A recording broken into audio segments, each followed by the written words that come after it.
Okay, so get ready for this one because today we're taking a deep dive into MI5. Ooh, MI5. Yeah, the UK's domestic intelligence agency. Very cool. We're going way beyond like James Bond, the gadgets and the secret files and all that Right. to uncover how this organization actually evolved Yeah. from like countering German spies back in World War One Wow. to facing like all these crazy complex threats of today's world. Yeah, and it's fascinating how their story really tracks with the whole evolution of modern espionage. Yeah. It's amazing Totally. the challenges they face from those early days of secret meetings and coded messages Right. to like the whole digital battleground we see today. Right. It's like a window into how national security is totally transformed. Yeah, and to guide us through this super secretive world, we're diving into excerpts from the Wikipedia article on MI5. Okay. And let me tell you, it is packed with like historical gold nuggets and some seriously surprising revelations. Really? Oh, yeah. Love it. Now, we all know MI5 stands for Military Intelligence Section 5, Right. and their main thing is dealing with threats inside the UK. Exactly. Yeah. So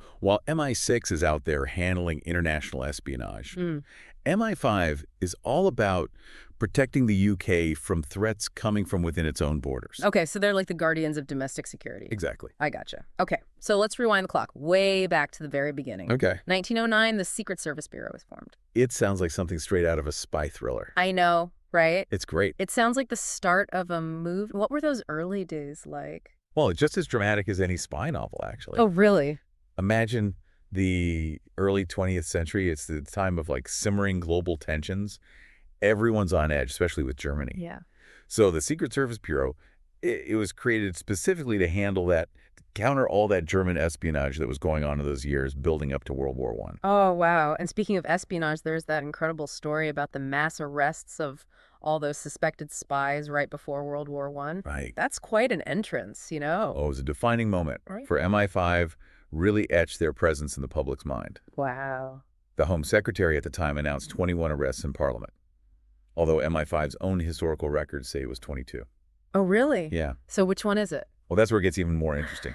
Recent research by a scholar named Nicholas Hundley suggests that even those numbers might be inflated. You're kidding. So we might never know the exact number of spies who were actually caught. Probably not, and it just shows you how much mystery still surrounds those early years of espionage. It really makes you wonder how much of what we see in those spy films is actually rooted in reality and how much is just made up for entertainment. It's a question that's fascinated people for decades. Right.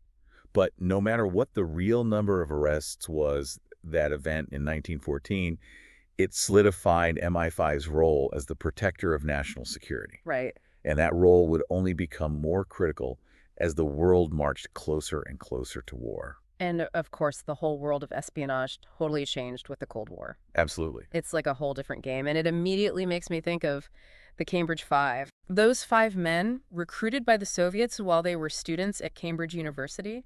Unbelievable. Infiltrating the highest levels of British society, it seems impossible that they went undetected for so long. It's a truly perplexing case, the Cambridge Five. Yeah, One of the most talked about espionage cases of the 20th century, for sure. definitely. Guy Burgess, Donald McLean, Kim Philby, Anthony Blunt, John Cairn. Their names are synonymous with betrayal, Like a movie. espionage on a grand scale. It really makes you wonder how MI5 missed such a massive security breach, I know. especially because some of these guys were working within the intelligence services themselves. Right under their noses. It's wild. It really exposed a vulnerability within MI5 Yeah, and forced them to completely rethink their recruitment and vetting procedures. right. It also showed how dangerous ideological espionage can be, Yeah. where loyalties can be slowly chipped away at over years, even decades. You don't even know who to trust. Right. It makes you realize that intelligence work isn't just about, chasing shadows and cracking codes. It's about understanding human psychology and motivations Absolutely. and how messy ideology can be, especially when you've got the whole world on the brink of nuclear war. The stakes couldn't be higher. Exactly. The Cambridge Five really had a profound impact on MI5. Yeah. It shaped their methods and their whole approach to counterintelligence for decades. I bet. But it's important to remember that even though this case got a lot of attention, MI5 was dealing with tons of other challenges during this period, too. Right. The Cold War was just one battlefront in the fight for security. Exactly. And speaking of new fronts, the troubles in Northern Ireland brought on a very different kind of challenge for MI5. That's right. This wasn't about foreign spies anymore. Right. It was about navigating domestic terrorism and major political unrest. Completely different ballgame. Yeah, it really makes you think that being a spy isn't always about those glamorous international plots like we see in the movies. Right. It often hits way closer to home. Yeah. And requires a deep understanding of these really complex social and political situations. Absolutely. And those complexities are made even more intense because of the balancing act MI5 has always had to pull off. Yeah. Protecting national security Yeah. while also upholding individual liberties. Right, because you can't have one without the other. Exactly. Yeah. It's a tension that's especially tricky in a democratic society that's dealing with a threat of terrorism. For sure. So that brings us to MI5 today. Right. Operating in a world that's completely different from the one those early agents faced. Totally different world. I mean, we're talking about threats like global terrorism, cyber espionage, and organized crime that's become super sophisticated. It's mind-blowing how much things have changed. How has MI5 kept up with all of this? How have they adapted to this new landscape?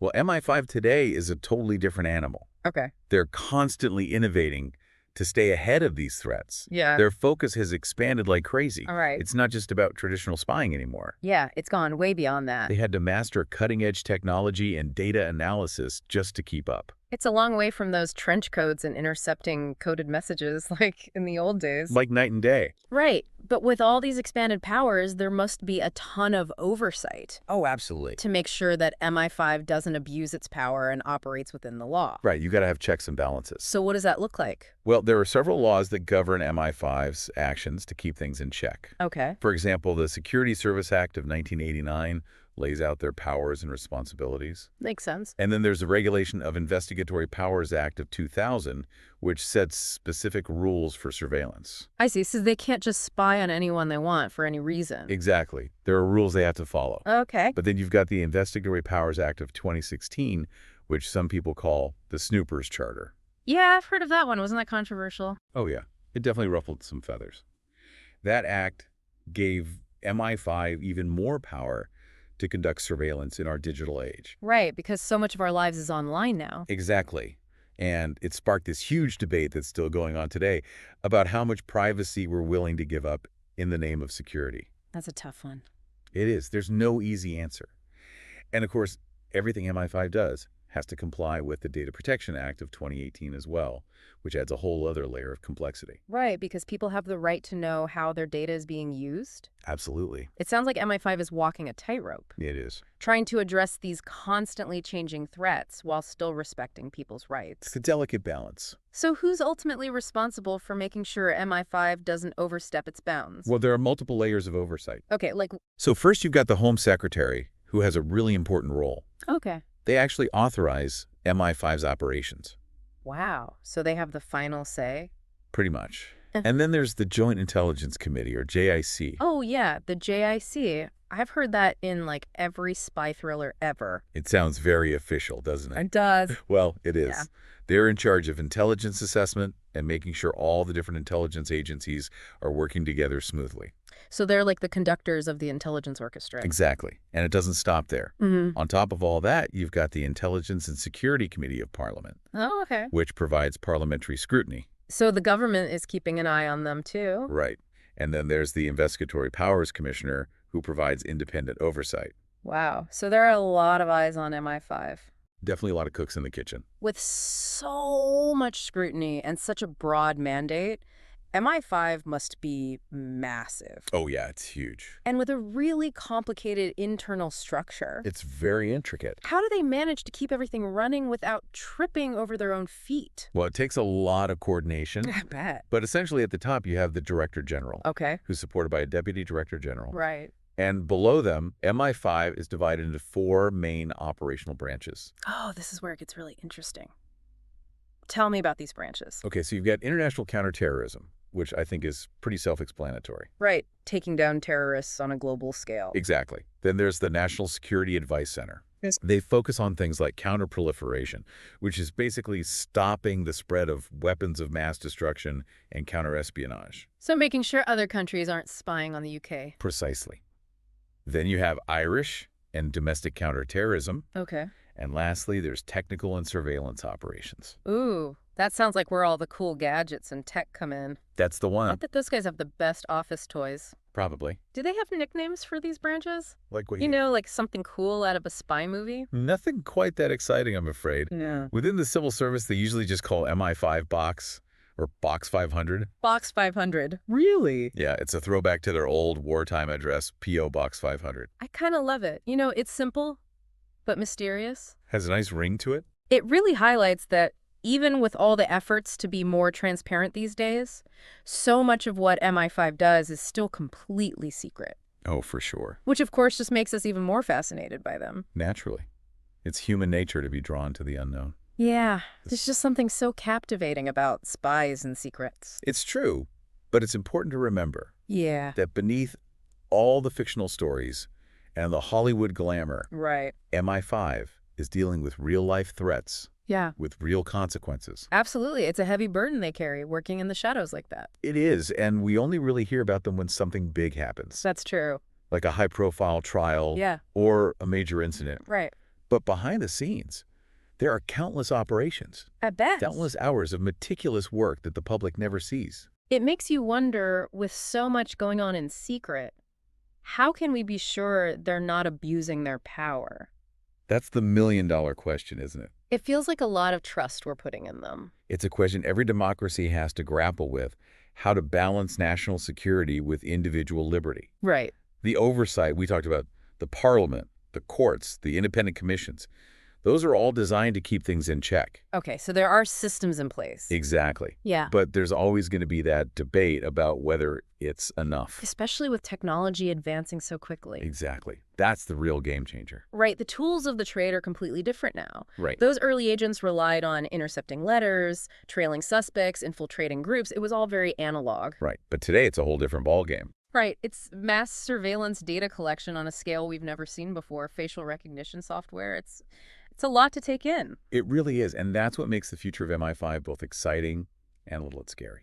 How so? Well, how do you fight terrorism in an age of encrypted communication? A good point. How do you deal with cyber espionage when the lines between the physical world and the digital world are getting blurrier every day? Yeah, no easy answers there. Exactly. These are the challenges that MI5 and every intelligence agency in the world is facing right now.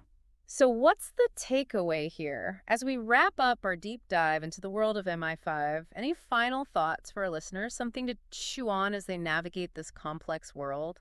I think the main thing to remember is this: despite its secretive past and its sometimes controversial methods, MI5 plays a vital role in keeping the UK safe.